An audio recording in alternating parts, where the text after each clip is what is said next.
Welcome to episode 10 of my Let's Play series. In the last episode, I finally got to work on my megabase by clearing out over 1,000,000 blocks. But I've still got another 20 layers or so to go, so let's do that now.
And there's another 300,000 blocks mined. Now I just need to finish removing this last little bit in the corner and then I'll be done. I feel like this is one of those projects that could be really useful to have the allay. Because right now I'm just putting all the items inside shulker boxes, and then whenever all 100 something of those are filled, I take them up to the storage room to be sorted into chests. But if I had a bunch of allays following me around, they could just pick up and sort all the items for me. I doubt they'd be able to fly from here all the way up to my storage system, but I could easily just set up a bunch of stations throughout this area. Anyway, after mining through all this, I'm really starting to not like mining deep slate, because it is really slow. It may not seem that bad, but if you compare it to mining out regular stone, you can see just how much slower it is. Now all that's left is these last few blocks, and then we've reached the bottom. Well, that took a lot longer than I thought it would. I was only expecting to mine deep slate for a day or two, but it ended up taking the better part of a week. But once I start actually decorating this area, all the mining will definitely be worth it. Anyway, with all the mining I just did, I've now used a total of over 100 netherite pickaxes worth of durability, as well as expanded my storage system quite a bit. But enough about that, let's talk about the sides. Right now, with all the surfaces being so flat, it obviously doesn't look like a natural cave at all. So to change that, what I want to do is add in a bunch of indents and overhangs, similar to what we have in this cave here, all throughout the walls, and then later on add some stalactites and stalagmites in the middle as well, just so that it actually looks and feels like a cave. So basically it's a massive terraforming project that I'm sure will be lots of fun.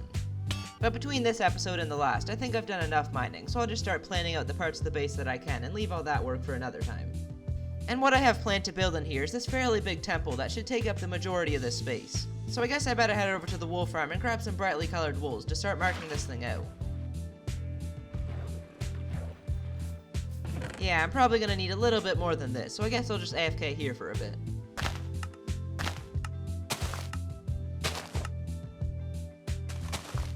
Alright, I now have a box completely full of wool, but I think the block that I actually want to use is going to be red wool. So I probably should have dyed all these sheep red before AFKing, but getting red dye is probably the easiest one to get, so it's not that big a deal. So now I can just dye all that and head back over to the cave.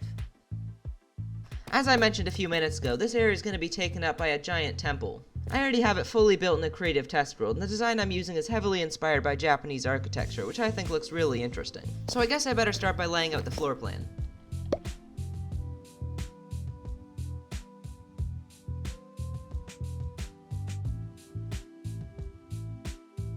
So as you can see, this build's split up into 5 main sections. Obviously the main building's going to be in the center area, but then I'm also going to have these tall, thin buildings surrounding it. And I'm thinking of filling the bottom of this place with some water, so in these areas here there'll be some raised pathways connecting all the buildings. These guidelines show the length and width of my base pretty well, but we're still missing the height. I'd say it's a little over 20 blocks shorter than this room, which I think is a perfect height, where it takes up a lot of this area, but also doesn't look like it had to be squished down to fit. So this is obviously going to be a pretty big build, but I feel like it kind of has to be, because if you remember from last episode where we put some of Minecraft's biggest structures down here, it has a tendency to make things look really small. So I figured if I wanted something to look big, I'd have to build it really big. I'm not going to go into the color palettes until I actually start building, but one of the main blocks I'll be using is dark prismarine. Dark prismarine is crafted using 8 prismarine shards as well as an ink sac. The prismarine's really easy to get with my guardian farm, but in order to get enough ink sacs, I'm definitely going to need to make a farm for that as well. So I guess I better get started on that. However, after what we did here at the Guardian farm, I feel like I can't just make a normal squid farm. So I once again got a little bit carried away in a test world and came up with a design that I think looks pretty good. But because I'm so bad at making farms actually work, rather than starting from scratch like I did for this one, I'm just going to be using Silent Whisper's newest Squid farm design, then just decorate it up a bunch. The first step of this farm is to build all the way up to Y191, which is actually pretty high.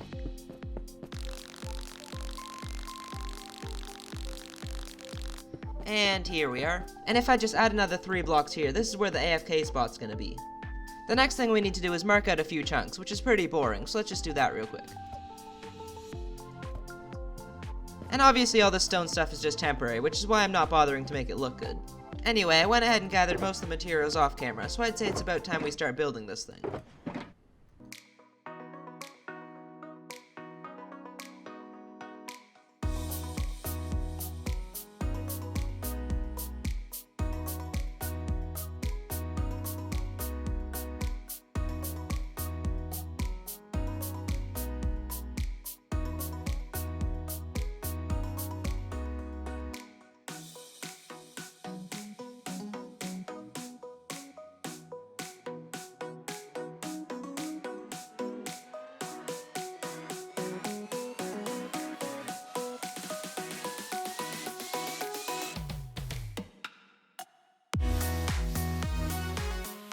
So that didn't take long to build at all, but shortly after I finished, I actually lost power for like 6 days, so it's been a minute since I recorded. As you can see, this is a fairly simple farm to build, but there's a few really important details, so if you want to build it for yourself, make sure to watch Silent Whisper's video. In 1.18, they made it so that fish can only spawn down at ocean level, which means the only thing spawning in here will be squids, giving me plenty of insects. I haven't done any AFKing, and this is just a quarter of what I've gotten so far. But although it works great, it still doesn't look that good, so let's try to fix that. And similar to my Guardian farm, I once again want to use a bunch of concrete and glass, which means I'm gonna need a ton of sand. So I guess I better head on over to the desert. And here we are, and start mining a bunch of sand.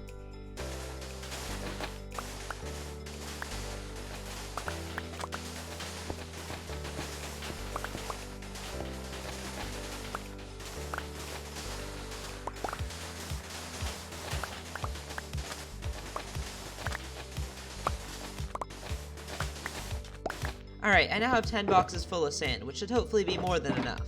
Also, while mining all this out, a wandering trader spawned, and I think I finally found a use for them. If you're lucky enough to get this specific trade here, you can build up 12 blocks or so, place those down, and then... Anyway, I guess I better get back to work on the squid farm. I've gone ahead and crafted a bunch of that sand into concrete powder, then went through the fun process of turning some of that into concrete, so I guess I better use that to build a little bit of an outline. So it's obviously nothing too special. I basically just split this top part into 3 smaller sections, and in order to cover all the rails, I'll be filling in this whole bottom part, and it'll kinda act like the base of the tank. And with that done, I can start to do some detailing. And to start that off, I'll finish filling in this bottom part. I tried filling up these holes with a bunch of different block combinations, and my favorite out of all of them is sea lanterns covered in tinted glass, because I think they look really good together. I also have 6 or 7 geodes around my base, as well as a guardian farm, so these are fairly easy blocks for me to get. And already that looks way better, but I still feel like it looks a little bit blocky, so I'm just going to add in some stairs on all the parts that come down in between the glass. Yeah, I think that looks a lot better. And now that the bottom's done, I can move on to the top of the farm. And right here in the very center of the farm, I want to build a big pixel art of a squid. It's been quite a while since I made any kind of pixel art like this, so coming up with the design took quite a few attempts, most of them being pretty bad. But anyway, there's the body done, now I just need to add in all the legs. And these were definitely the hardest part to get right, because given the size of the blocks, it can be really difficult to fit a bunch of curved lines in such a small space. This is the finished design that I came up with, and even though it only has 4 out of 8 legs, I think that's close enough. But before I detail the other 2 sections, I think I want to just add a small line of black glass going across all the cyan. The design for these outer areas are really simple, and basically just adding a couple of deep slate walls on top of this stair block, then filling in the area between them with nether brick fence. But just to make it look a little bit more interesting, on these center pillars I'm using 1 wall instead of 2 so that it creates this kind of oval shape. I went ahead and just copied that over a few times off camera just because they're all the exact same thing, but with all those in place it's really starting to look finished. And now I can move on to the corners, which is probably my favorite part of the whole design, because up here I'll be adding in some fire. And in order to make it match the glass as well as the water, I'm going to be using blue fire. But the problem with using actual fire is that it can only be 1 block tall, so from a distance it just looks way too small. So I thought I was going to have to make custom flames out of glass, but then I came up with this idea. Right above the fire I just lit, I can simply place another layer. Which obviously looks pretty bad because of the soul sand, but if you place a few blocks onto it with slabs underneath them, then the soul sand's completely hidden and it just looks like one big flame. I'm also just adding in a few candles that from a distance will look like little embers coming off the fire. And just like that, the first corner is complete, so now I just need to do the same thing to the other three as well as add a little bit of decoration on the top.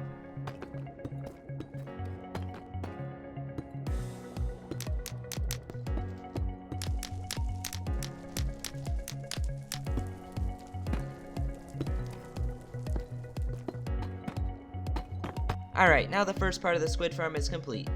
Just a reminder, this is what it looked like before, and then we turned it into this, which I think looks a little bit better. But this is just one of the sections, I still need to build the other three. And yes, I definitely meant to say 3.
Well, that was a lot of building. Not only did I finish building up all 4 parts of the squid farm, including the bottoms, I also decided to quickly build up this AFK platform, because for one it was ugly, but it was also off-centered by a block, which needed to be fixed. And the design for this is fairly simple, but the one interesting thing I tried to do here is if you stand perfectly in the center, then the fire on this platform almost fits perfectly between the other 2 flames that I built. And that's the same for the other 3 corners as well. And if you're wondering why I built 4 tanks despite the farm only needing 2, well, there's not really a reason other than I thought it'd look good. But since I have them, I'm going to be using them as storage buildings for the farm. Which is definitely something I need, because if you look inside of here, you'll see a bunch of ink sacs laying on the ground, which means all 4 of my large chests are completely full. But in order to get the items from over there to in here, I'm obviously going to need some kind of item transportation system. Originally what I wanted to do was have some sort of slime block system that bounced all the items over, but because it's on a diagonal, that didn't end up working, especially with the very limited space. Not to mention, I'm not the best redstoner ever. So instead I'm just building a small tunnel connecting the 2 buildings that the hopper minecart can run through. Something like that should do. Well, I mean, I should probably actually add in some rails. There we go, now I just need to remove this temporary minecart unloader, rebuild it in my storage room, and place down a few chests. I think everything's connected now, so if we just wait a few seconds, we should see the minecart come in. Here it is, then it should hopefully stop right on that powered rail, perfect, and then unload into this chest here. Nice. But this is just the first one complete, now I have to build 3 more of them. When I first designed this farm, I didn't want any of the buildings to be connected, but now that I have all these little tubes here, it actually doesn't look that bad. And even if they did, you can't see them from the AFK spot anyway. Now that all the storage is in place, these 2 side buildings are actually functional, but there's obviously still quite a lot of wasted space. So in the future, I'll probably use this space for building smaller farms, like maybe a flower farm or something. This farm is at a point now where I could say it's finished, but especially when looking at it from higher angles like up here, it really looks like it's missing something underneath it. And seeing how these are just floating up in the air, I thought I'd make it look like they should be by adding something that looks like it would keep it up. But in order to do that, I'm going to need some more materials, mainly concrete and glass. Getting all the glass should be fairly easy since I still have a bunch of sand left over from earlier. All I need to do is smelt it down.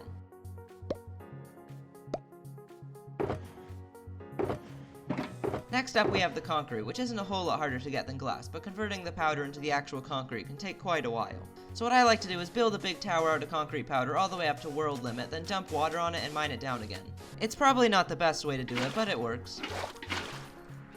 Also, you may have noticed this already, but I actually built my squid farm directly beside my guardian farm, and I'm thinking I'm probably going to build all my big farms out in this ocean. I repeated that process about 4 times, and now I should have more than enough concrete. So now there's just one more thing I need, but in order to get this block, I'm going to have to go to the end. And what I want from here is some end rods. But I feel like mining them off end cities would take way too long, so I'm just gonna craft them out of course route. This should be plenty, so now I can go home and smelt them. And there we go. And then I can take these along with some blaze rods that I have a bunch of for some reason and craft them into end rods.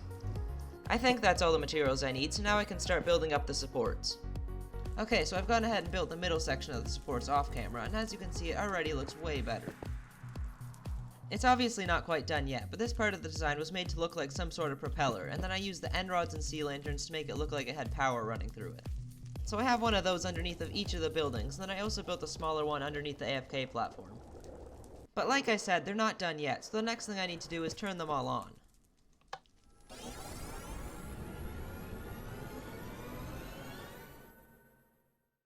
And now they're done. So basically what happened here is I couldn't decide whether I wanted the supports to be mechanical or magical, and then just decided to do both. From some angles, I feel like the glass could be a little bit much, but after all, this is just a squid farm, so it doesn't have to be perfect. And now that I have all those in, the squid farm is 100% complete. This is now the second farm I've done that's been a little bit overkill, so if you've made it this far in the video, let me know in the comments which one you like better, my squid farm or my guardian farm.